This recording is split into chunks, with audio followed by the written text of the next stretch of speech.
Former President Trump and his three oldest children accused of falsifying financial statements from their real estate company over the course of a decade, according to a new civil fraud lawsuit filed by New York Attorney General Letitia James. The AG's office claims they found over 200 fraudulent and misleading valuations, allegedly boosting Donald Trump's net worth by billions each year. But the former president calls it a witch hunt. NewsNation's Evan Lambert joins us live with the details and reaction. Evan.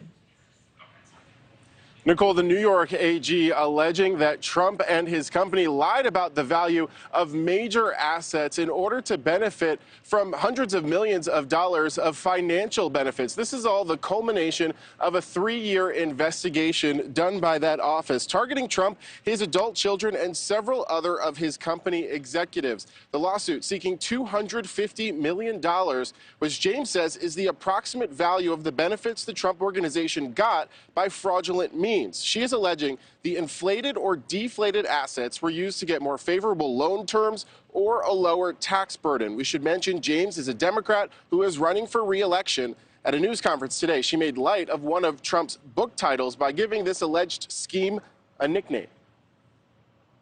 Claiming you have money that you do not have does not amount to the art of the deal.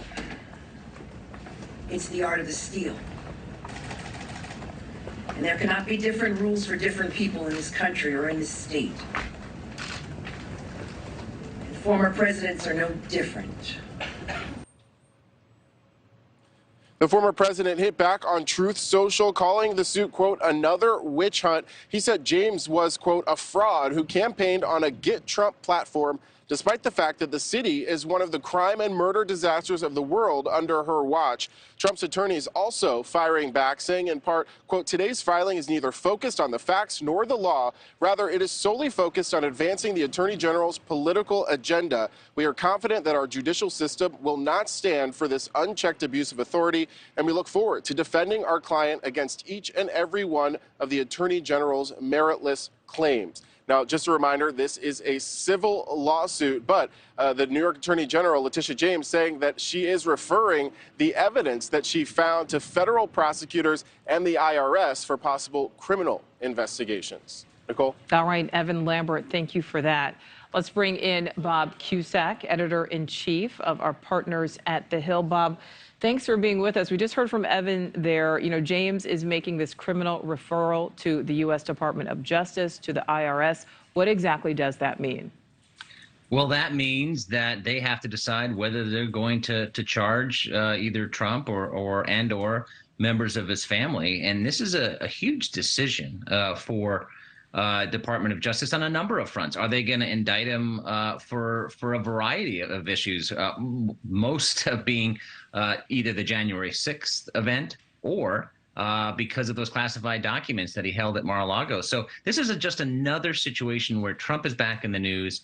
And honestly, that helps Democrats. Democrats like when Trump is in the news as the midterms become more of a choice as opposed to a referendum on President Biden. All right. So, Bob, you know, also, as we heard from Evan there, you know, James is a public official. She's running for re-election. Do you think this announcement so close to the midterms is a coincidence?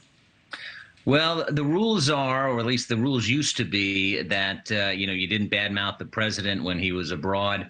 That doesn't really apply anymore. There are kind of loose rules that you try to avoid these type of press conferences so close to an election. She is a Democrat. And certainly Republicans are saying this is politically motivated. And that's something the Department of Justice has to be concerned about, that if they do want to take any action or try, you know, if they're going to indict the former president, do they do it after the election? But regardless, he's likely running for president, and it's going to be seen as political as well.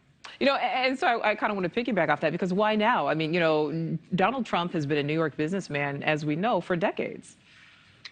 That's right. And he's been and has not been indicted, and prosecutors didn't go after him. So certainly the allies of the former president are going to say, listen, as you said, listen, he's been around a long time. He's been doing business. Why now? Why, when he's become a politician and now a former president who wants to be president again? So Politics is really infecting everything, and certainly we've seen it in the courts both ways.